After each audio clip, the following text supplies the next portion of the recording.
Welcome to the Remote Works Podcast, discussing the opportunity, culture, experience, and community surrounding remote work. I'm Ari Winokur. And I'm Jonathan Sharp.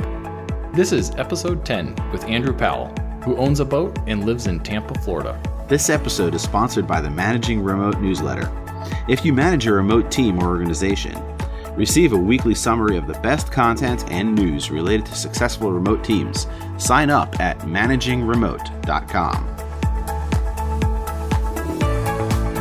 Well, Ari, we have made it to episode 10. I feel like this is a major milestone. Yeah, we hit those double digits. I can't believe it.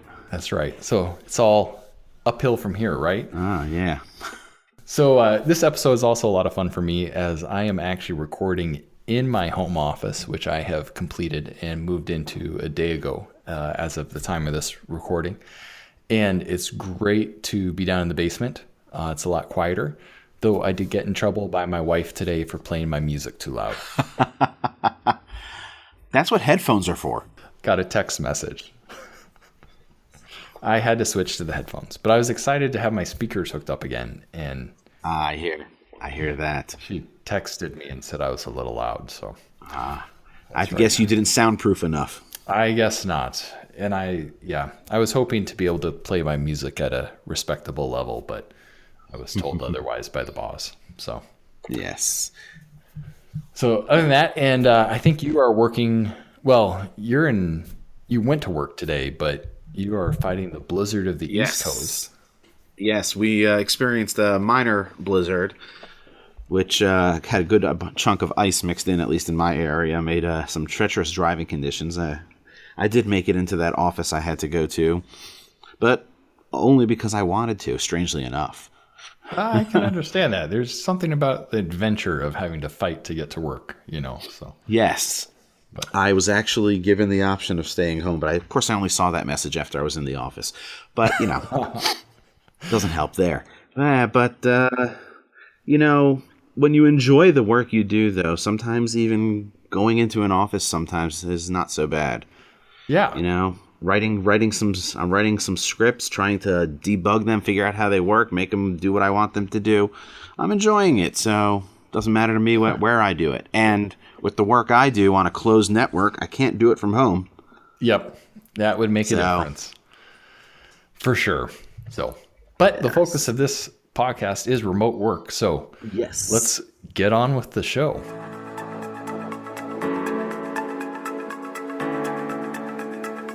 It's my pleasure to welcome Andrew Powell to the podcast. I worked with Andrew all the way back in 2010. And that's when I first met him and we first started working together. He was contracting for a consulting firm I had co-founded, and ultimately he came and joined full-time as a remote employee. We've stayed in touch over the years, and Andrew has continued to work remote. So welcome, Andrew. Hey, thanks for having me. Yeah. So starting off, give us an overview of your most recent career endeavors and what you do on a daily basis. Right now, I work for Hudson Bay Company, and that is a result of their acquisition of the Gilt Group last year. So I, right now, am the lone front-end / full-stack - node guy on a team that is very simply called the data team. And we are the lone team within the organization that touches all of the banners or subsidiaries. Saxoff Fifth, Lord & Taylor, HBC, Gilt, they're all considered banners. So we handle all of the data that the company runs off of, basically. All the predictive analytics. Oh, wow. All the purchasing stuff. Now, I don't handle the data, hands-on like that. There's much smarter people that do that than I. But what I am in charge of is all of the client-side stuff that surrounds that data. So collecting that data, making sure we're getting it from the client to the endpoints it needs to be. It just, now that I'm saying it out loud, it doesn't sound as in-depth as it actually is. But I'll give you a quick example. There's a marketing firm that manages what they call tags, which are tracking pixels if you're old school. And this company manages, a myriad of tags that are then, farmed out to other marketing companies and so on and so forth. And it's this massive tree. And they happen to be a cornerstone of a lot of marketing initiatives, and they happen to be a very good source of revenue for the company. And when that was put in my lap to take a look at an audit, I found it was an absolute mess. So we had spent many moons revamping this thing, refactoring all the code that it runs off of, refactoring all the code that sends the information to this thing. And as a result, it was a wild success, and our revenue numbers went up, and we were able to drive more data off of it. So it's it all ties into the front end of the site, of the various sites that are running. We've rolled our own Google Analytics replacement. That's been very successful. So it's all the client side work around data and that kind of thing. So for some of our more non-technical listeners, are you doing a lot of JavaScript development? That may be something they've heard of. Primarily JavaScript development. So, and for those folks, when we speak of the client, we're talking about the browser primarily. The browser on your phone, on your laptop, on your desktop. Okay, excellent. And when you and I first started working a number of years ago, that was your background. You were in web development. And so this is kind of carried forward then. Yeah, it really has. When I had jumped on board with you folks, I was still doing full stack development on ASP.NET Stack. I had just gotten better with front end work, and I was getting to the point where I could switch to it full time, and that's when we connected. All right. So, Andrew, can you talk about your career transition that you went through? I believe it was in 2010. You left an office job, or as we call it often here, a commuter job, and went ahead and went into that remote role. Sure. I'll step back a couple of years prior to that. We'll just say that I was a career college man. I was in school for the better part of a decade, and ended up taking a job with the first company I did web development for. So I really had no expectations of what a career was supposed to look like. I went straight from school, where I was doing code at 3 a.m. to an office gig that I had to report in at 9 a.m. to. I bounced from that company after a few years to another company in Detroit, and my commute was anywhere from 45 minutes to an hour and a half, depending on what this main expressway with the traffic ended up looking like. It was absolutely brutal, but sure. That was the expectation. That was the norm. So I was lucky enough to get involved with the jQuery community, and I connected immediately with folks that were running jQuery UI, because at the time that was still a relatively new project, and it had just switched from maintainers or owners, if what have you. So I started working with those folks, and I got really heavily involved with them, and I was able to translate that into my day-to-day work. And I got into, contributing the core of that project, and got into the old jQuery cabal mailing list. And that was like the dark ages. Yeah, that was a long time ago. So it was really there that I started finding out that there were these people that were working from home doing this. And that's what blew my mind. I'm like, wait a second, you work out of your house, and you can write this code and everything just works and everything else. And that was the first foray into the notion that was possible. And from there, Jonathan and his old partner, they posted Little Help Wanted. They wanted some low hours contract work done. And I was with the woman at the time I thought I was going to end up with. So I was looking for any extra income I could get my hands on. Sure. And, there happened to be some really fun projects, and they were way better than the stuff I was doing for the company at the time. And as soon as they had said that they were going to turn it into, they were going to expand and hire some more folks, I immediately raised my hand. Was like, yeah, I want in. Yeah, it was during this time. It was kind of we've had other guests on the show where it's been kind of an unintentional transition into remote work, and I think that's kind of part of the story too. Back around, the jQuery community was kind of hopping in 2008, 2009, around there, and like I said, we had hired you as a contractor, and the work that you're doing was great. And so when we had a full-time role open up, it was kind of a no-brainer. We're like, we know how this guy works. He does quality work. And it had been remote work that we were doing, which nowadays it seems a little bit more like, oh, it's remote work. But back around that time frame, I don't think there was like this conscious, like, oh, we're working remote. It's just, oh, we're just doing what needs to get done. Yeah.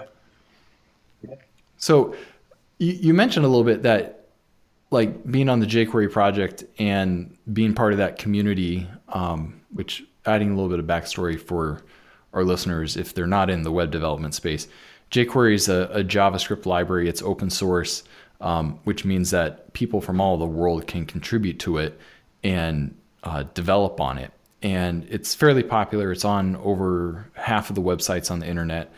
And so that's the technical community.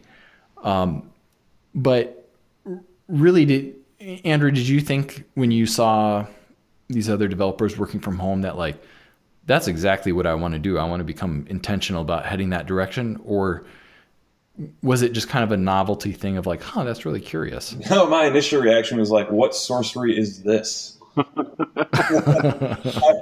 do you not have to drive, right? Yeah. I mean, I'm sure at that point that I heard about the occasional person doing that, but I don't think I had ever seen folks en masse that were able to pull that off. And that's really what I got exposed to. So when you guys offered me that position, and I didn't have to go to an office, everybody I knew thought I was full of it. So I mean, to this day, there's people that don't understand that, I work at a pants optional job. But, at the time it was so unique. I mean, even my parents, who at that point had faith in my career choice, they didn't understand. They didn't really understand it. I mean, my dad thought it was great, but he didn't get it. So it's as soon as the opportunity was there, like I said, I jumped all over that. I will admit that there still is a bit of that stigma when people find out that you work from home and they look at you kind of sideways like, so do you really work or are you just, one of those quote self-employed people, So right. And there's also that general assumption that you work from home, you must have so much free time. Right. Oh my goodness. Yeah. No, I will say that, and my lovely better half will confirm that there are days where you can shift your work around creatively to open up lots of time when you need it. And I think that's where the main misconception comes into play, because, if I'm having a rough morning, or, I have things that need to get done that are more convenient to get done, in the first half of the day, a lot of times I'll just let everybody know. I work with some very, very good managers that support and understand remote work. And a lot of times I'll just shift that work to the evening. Right now I don't have any children. I just have a couple of dogs, and that's an available tactic for me. So I think that does the flex time, the ultimate flex time, does fuel some of that misconception. Yeah, definitely. Sure. So, Andrew, you started out your adventure getting into remote work. You were in Detroit. Somehow along the way, you made a transition and moved down to Tampa and got yourself a boat. What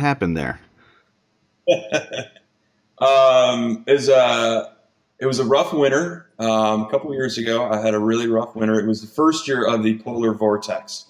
And for the folks in the north, they already know what that is. For the rest of the folks around the country, there is basically a bubble of very cold air that made its way much further south that year and just kind of hovered over the Midwest. Michigan is technically Midwest, and we were on the outskirts of that bubble, and it was just a terrible year for weather. I was sick all winter long. Had been trying to get to Florida in years past, and it never panned out. Happened to love the state, and I chose to plan out a trip. I wanted to move here. I didn't know really anybody, and I had relatives and scattered around the state, but I'd been to Tampa and I liked it, so I went on a couple of forums, City Data and some other stuff, and looked up what people recommended as the best places to live, in the Tampa Bay area. So using that, I put together a 6-week trip using Airbnb, packed up my Jeep, took the dog with me, and I spent a week at a time in different parts of the Tampa Bay area. And I met some phenomenal people. I was here for about a week and just knew this is where I wanted to be. And I ended up extending my trip another 3 weeks after that. And the whole time, this ties into the remote thing, because the entire time while I was doing this, I was able to continue working. So it was like it was kind of, we've talked to digital nomads in the past, but really you did your own workcation. Yeah, pretty much. There wasn't hesitation like, oh my gosh, I'm gonna have to get 6 weeks off from work to go do this. It was, you really kind of test fit the culture of Tampa. Exactly. And just brought your job with you. Exactly. I mean, I was able to find the exact neighborhood where I felt I fit best. And, I've mentioned to other people before that I think I could have settled in any of the areas, but, it's been a number of years, I think we're 4 years after I moved, and, knowing what I know now about the area, I mean, that experience was so key because I picked the right spot. And I think I was able to do that because I actually was fortunate enough to live, in one neighborhood for an entire week. And, you spend a day or two in, a particular part of town, you don't really get a feel for it. But, yeah, if you stay a week or more, a couple of areas I actually doubled back and spent another weekend because I enjoyed them so much. Yeah. So transitioning topics a little bit here, what's your schedule like for work? We've talked about this a little bit before, but how does that kind of play out for you? So officially, prior to acquisition by HBC, Gilt's starting time was 10 a.m. They're East Coast, I'm East Coast, so Eastern time. So it worked out really well. I never really have had an end time, just because, some days I'll get done at 4, I'll have like an intense day, get done at 4, and I'll be a day ahead, so I'll just call it.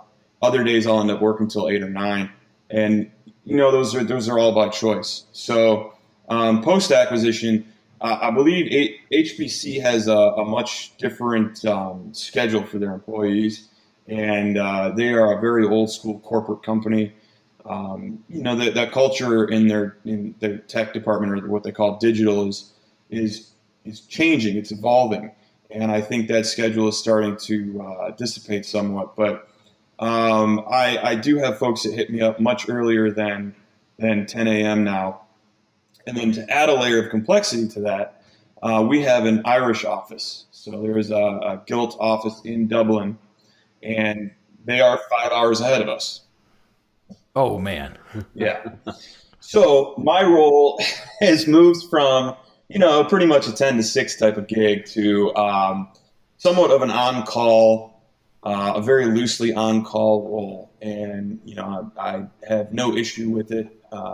Nobody expects me to do anything, but if somebody hits me up, after or before hours as a courtesy, I always try and take care of them. And it's really not unusual to have messages waiting for me from the folks in Ireland that were sent at 5 or 6 a.m. my time. Well, I was going to say, I was doing my math here, and if it's 8 a.m. in Ireland, yeah, and they're 5 hours ahead, that would make it 3 a.m. at your time. Yeah, I mean, when they start, sometimes I'm just getting home from my bar, Right. Man.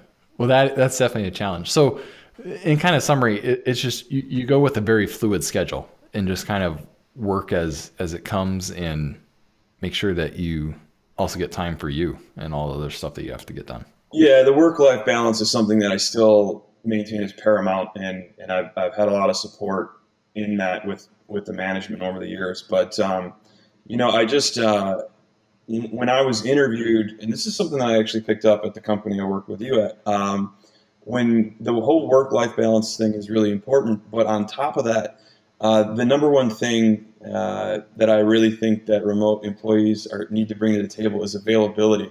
And that's not to say that somebody can interrupt your dinner, or, like, expect you to jump out of the shower or something. But being available, at least in part, to communicate Yeah. frequently and is really, really key. And what that does is, it doesn't necessarily, like I said, it doesn't necessarily mean you need to stop what you're doing and take care of somebody. But if you're able to communicate, that gives people reassurance that you're there, and it gives them reassurance, in terms of, when you can step back to the computer, you're going to take care of them. You're going to help these folks out. So that's, I do have a really, really flexible schedule, and there are a lot of people to accommodate, but that availability is really key in all of that. So, Andrew, you talked a bit about that communication need. You have different locations, different offices, some people that are in that office and in different time zones and stuff. So when you deal with that communication situation, what types of communication tools do you use? Also, do you find that that your communication is real time and synchronous, or more asynchronous, that they send you a message, you message them back, and so on? Well, I mean, I've been in the industry for a while, so in remote for 8 years now. It's the different tools that have gone in and out of popularity. It's I've used IRC in the past, Skype. I use this tool that I don't even know if they're around anymore, called Hall. Another one is HipChat that Gilt used for a number of years. And we just recently transitioned to Slack. So email is also a primary tool. Most of the stuff that I get from the folks in Ireland, that's, way before our normal start time, is through email. And I always make sure that's one of the first things I do in the morning, is I give that stuff priority and go through it. Everybody at work has my phone number. So if anybody ever needs to hit me up in an emergency, they all know they can do it. But Yeah. that very, very rarely happens. Yeah. Mm-hmm. So how do you fight distractions as they come in and interrupt your schedule? So, a lot of people tell me, oh, I can never work from home because, I'll be watching movies all day, or I would never get anything done because, I would get taken away from the work too often. And excuse me, I never understood that, because I embrace the distraction. I think it's actually key to maintaining sanity working at home. Like, the distraction is part of every day. If you work in an open office, there's even more distraction than there is in the office than there is at home. For me, I have movies or Netflix or something running in the background constantly. There's always something I can turn to take my attention away just for a few seconds. I have the dogs that are roaming around. There's always noise going on outside. I live right behind some train tracks, and there's a train that goes through, 3 times a day. So for me, distraction is constant. But I think it's all in how you embrace that. I try not to work more than 2 hours at a time. And for me, that prevents burnout. And it also allows me to take that time to feed the distractions. Grab a snack, watch part of a Badlands episode, play with the dogs.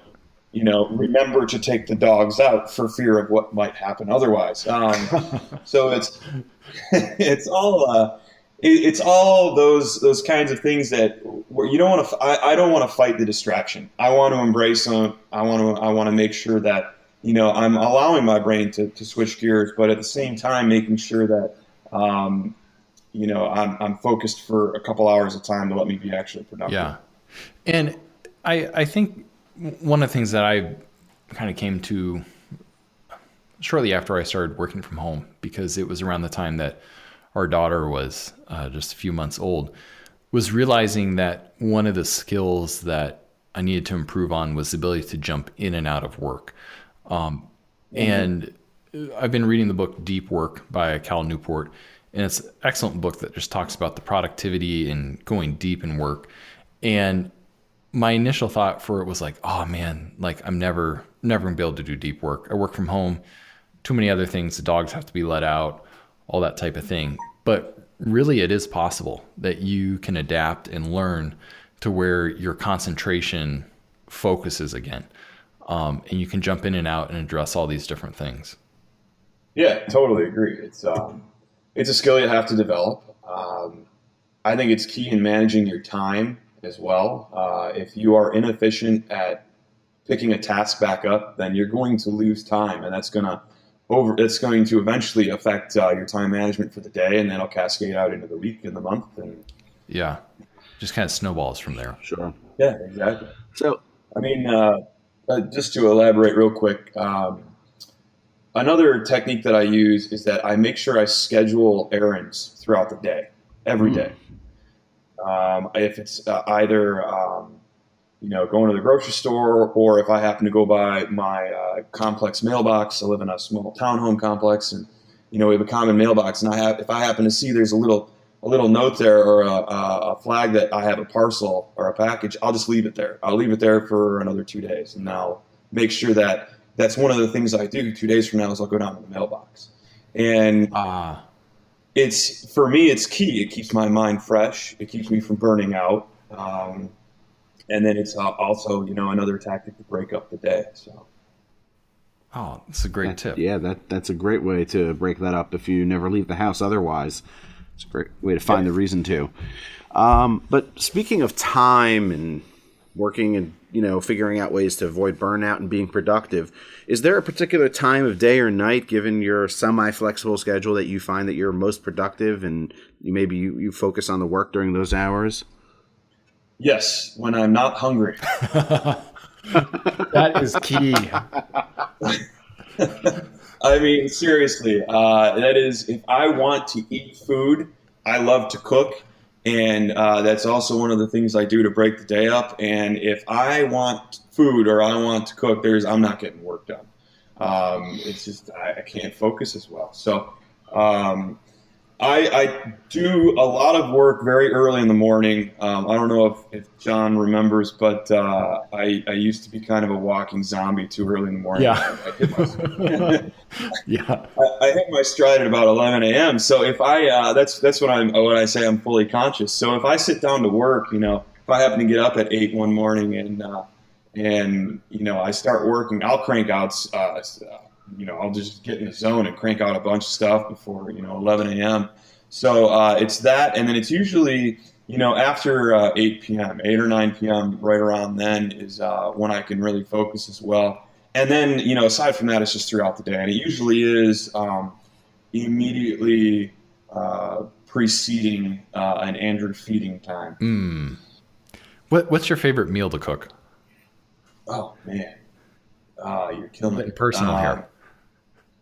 Yeah, I started this low carb thing like 9 months ago. So what I've been cooking is relatively boring. I will say, scallops are one of my absolute favorite things to Oh make. man.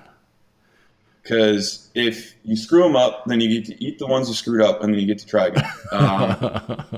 But if you do them right the first time, it's like seafood butter. I have to say, being in Wisconsin, we don't have exactly the coastal access for fresh seafood. Right. So we do have some seafood, but it's just not the same. Yeah. Well, you've got plenty of fish, I'm sure. You've got 3 lakes. Yeah, we do have fish. Yes, that is true. But it's your smaller pan fish. Well, I should say we have walleye and muskie too, but those are not pan fish unless you have a ginormous pan. Walleye is a fine meal. But yeah. So Andrew, how many people do you collaborate with? And is everyone remote? Is it a hybrid or a mix, or are you the only one that's remote? How does that play out? When I started at Gilt, I think it'll be 4 years in May. When I started there, I was one of a dozen remote workers, and that doesn't include offshore contractors. So we had many more of those at the time. Now that right around the HPC acquisition, I think we had all of 4 left. Okay. So then with going under HPC, they don't really have a policy of supporting remote workers. It's more of a traditional corporate environment. Remote employees are somewhat of still a novelty, a new concept. With some more supportive management, my team has actually hired two new remote employees. Okay. And I think there's a general shift. We've been trying to hire some more traditional roles that are in New York, and when that wasn't going as fast as some folks had liked, I suggested, hiring remote employees, because Tampa happens to be an excellent tech town. It's a smaller town, but still a lot of tech going on here. Yeah. And there's a lot of folks that are looking for work still. And I suggested it as an option, and it was immediately shot down. So, I'm not sure that the company as a whole is as remote friendly as we would like, but there definitely is some friendly management that likes the idea and is actively pursuing it if the candidate fits a role. That's great. Okay. So moving along, though, you said you started out doing some jQuery, and that's what got you into the world, and you were involved in some online communities for that. But at this point, what do you do now that you're remote? What do you do for continuing personal development? And also, on your bigger skill sets, beyond just that jQuery we did talk about, did you gain those skills and that experience, all those other things in traditional settings, and apply them to remote, or did you learn some new skills to be remote? I initially wanted nothing to do with JavaScript development and customer-facing development. Originally, I think it's far enough. I'm far enough removed from that first job. I can say this publicly now. I was writing a platform application with C# in college, and I had been competing directly with a company in Detroit. I was taking sales from them at the time. I was a competitor, and this was something. Wow. Mind you, this was something I was writing, when I got back from the pub in college at 2 a.m. So it was. That's when some of the best code is written, though. I know.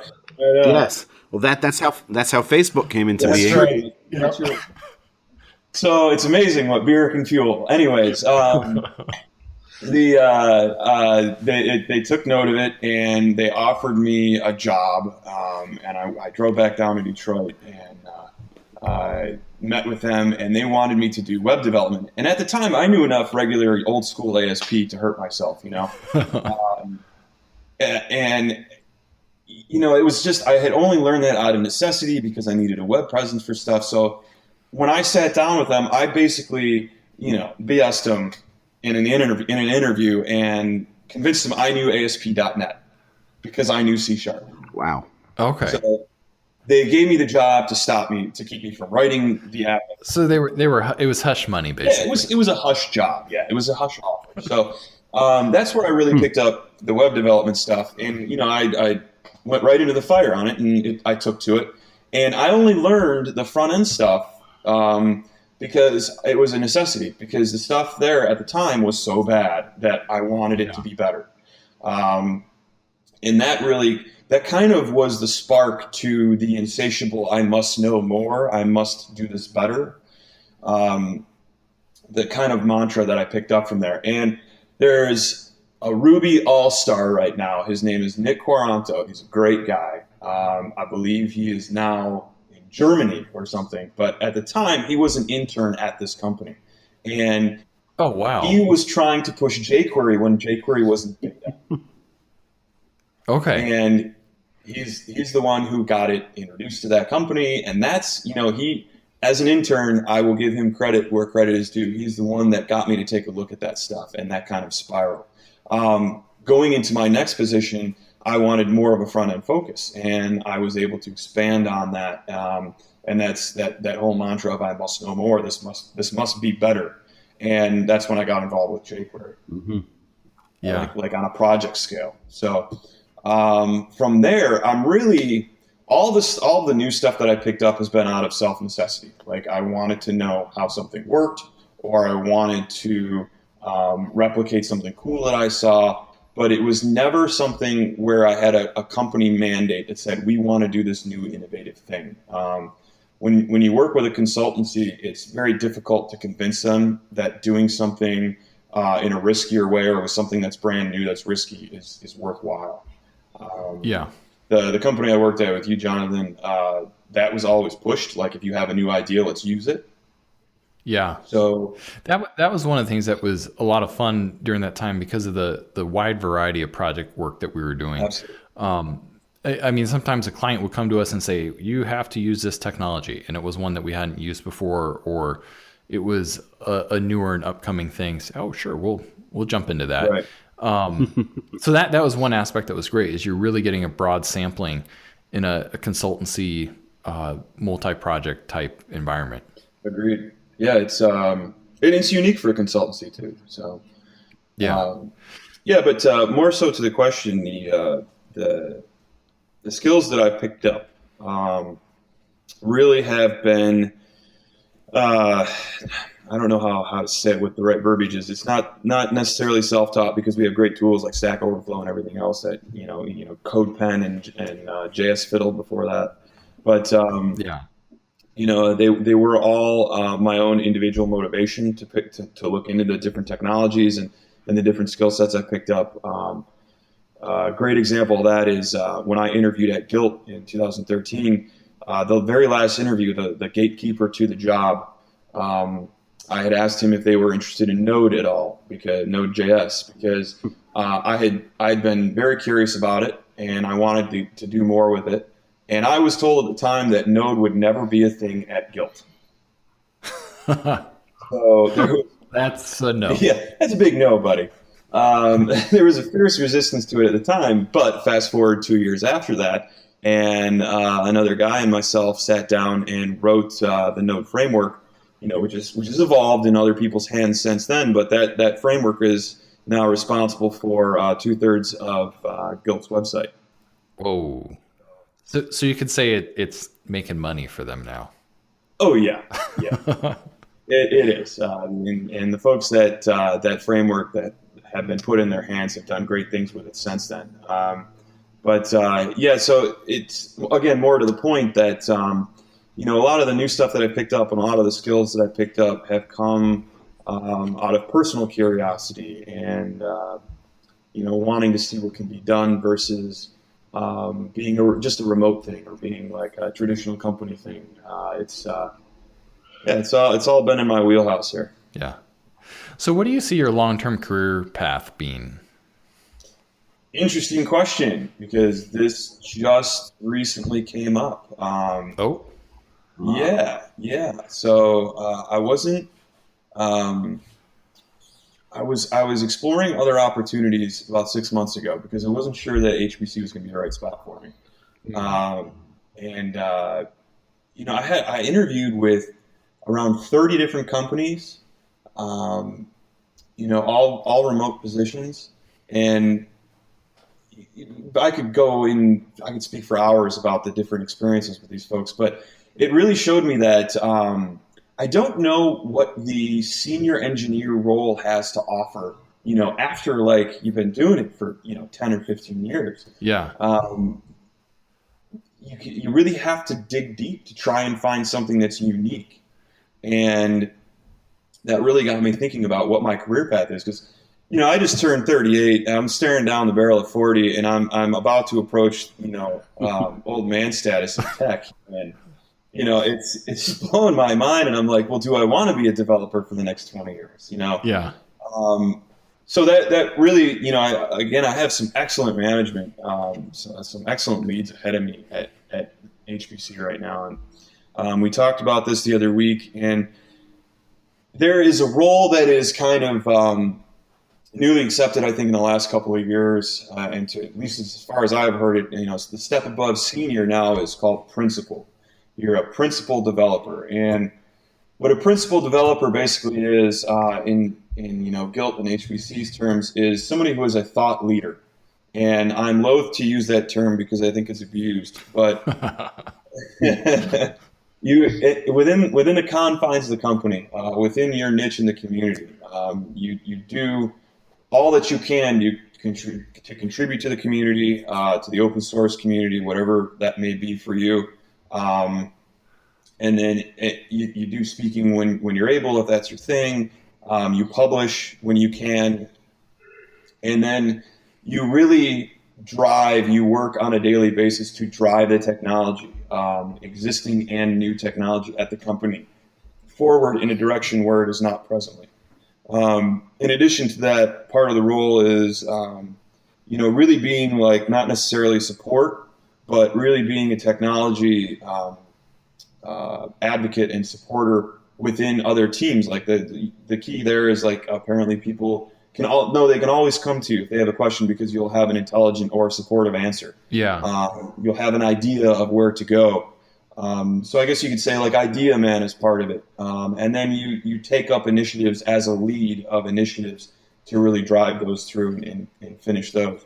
So that principal developer role is something that I'm taking a look at. That's an option.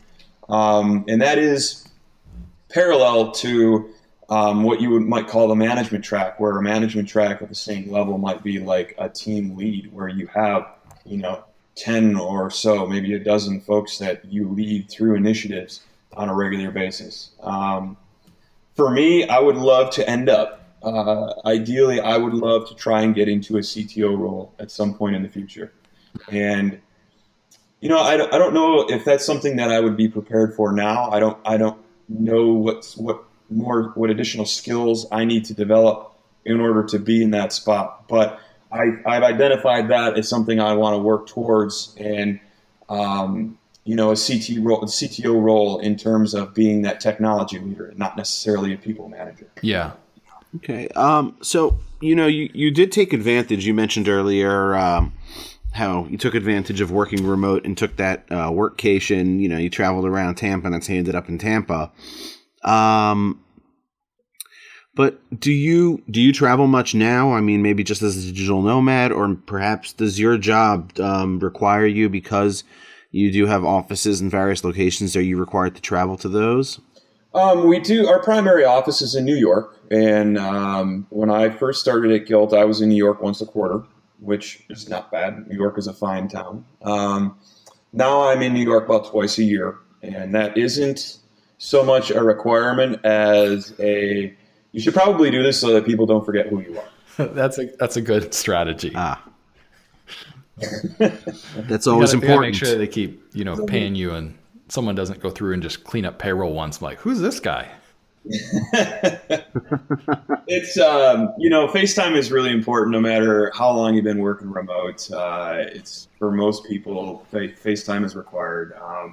There's a difference between jumping on, Skype or Slack, and having a video call and being able to see somebody's face and read their reactions and stuff. Yeah. I mean, that's wonderful. And I'm glad we live in that day and age, but, being in the office and, slapping somebody on the back or being able to laugh with them there in the moment. And, you see body language and you're able to really interact with somebody physically. It's important for anybody that's remote. And, the twice a year, I would like it if it were more, but the twice a year seems to be working out pretty well.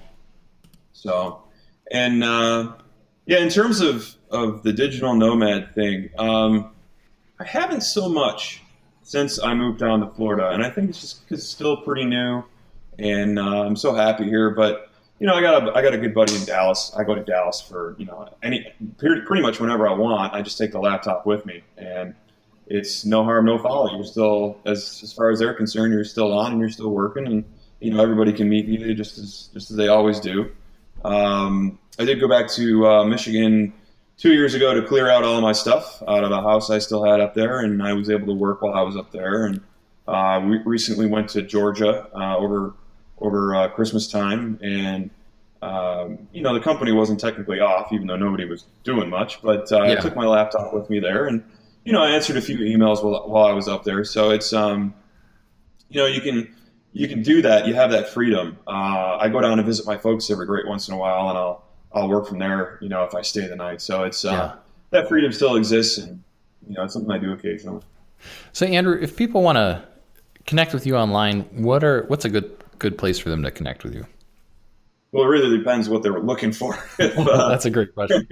Great follow-up question. So pick Twitter. Twitter's fairly universal. Yeah. Twitter. My handle on there is Shellscape, SHELLSCAPE. That's goes way back to the early days when I first got started with programming in general. That goes back to '99 when I was involved in the Windows Alt Shell scene. Oh, But boy. yeah, that's a whole other. We can do a whole other podcast. Do a retrospective episode on remote working in the 90s, what it would be like. Oh, man, that would be dial-up speed and crazy tones. But yeah, it's that's my primary contact for anything that's revolving around development, tech, and all that stuff. Excellent. And we'll put additional links in the show notes. Yeah. My other social media accounts are just my shenanigans. They're in no way linked to work at all. So. Excellent. Well, Andrew, thanks so much for joining us today and for this conversation. Really appreciated it. Yeah, no worries. It's been great.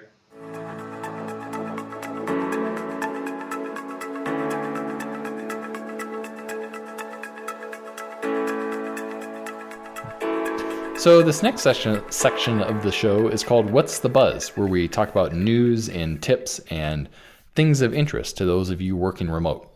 Ari, why don't you kick us off? Sure. Well, today I've got another website called AskTetra.com.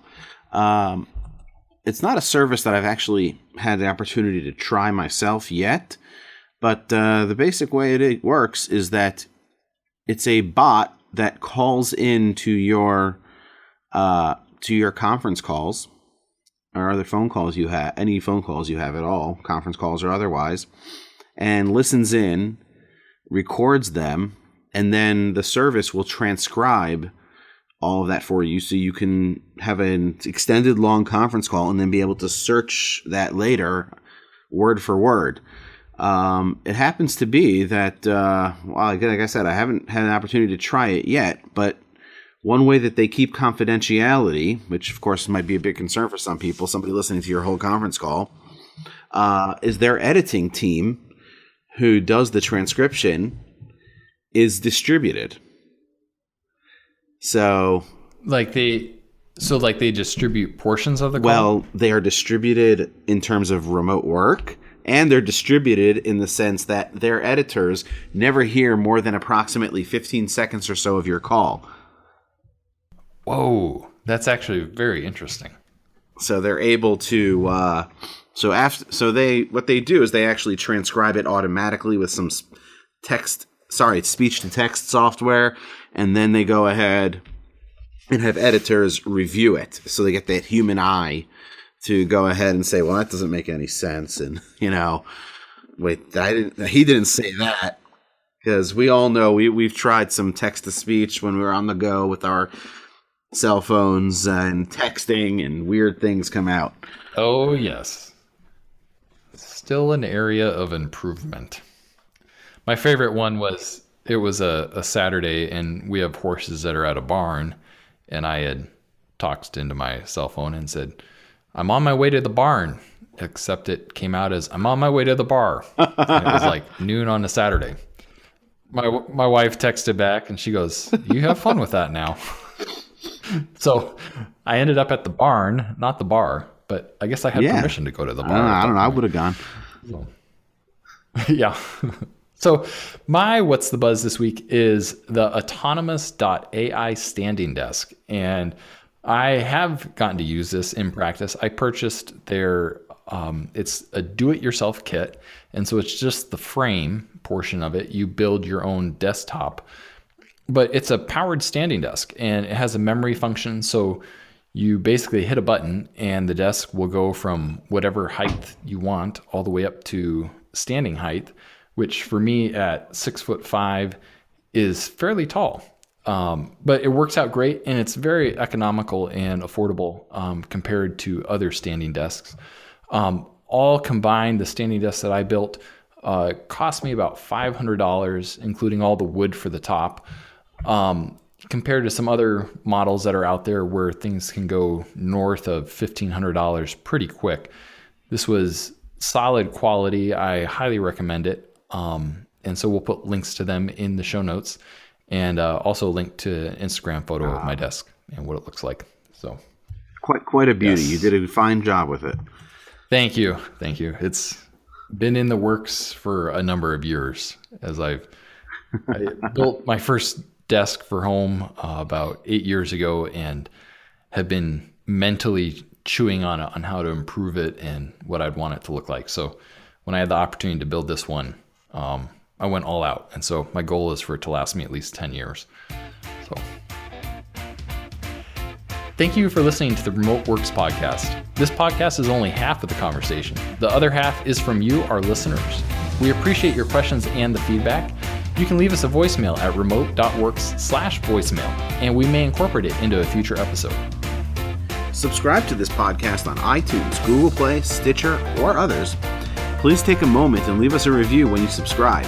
Be sure to include your real name and mention your website or social media link, and we may incorporate the review in a future episode. The show notes, with links to resources, along with a full text transcript of this episode, is available at remote.works/10 for episode 10. If you'd like to sponsor an episode or recommend a guest or topic for the show, visit us at remote.works. Finally, until next time, go be awesome. Thank you for listening. This is the Remote Works podcast. This podcast is a production of and copyright Cultivate Now. All rights reserved.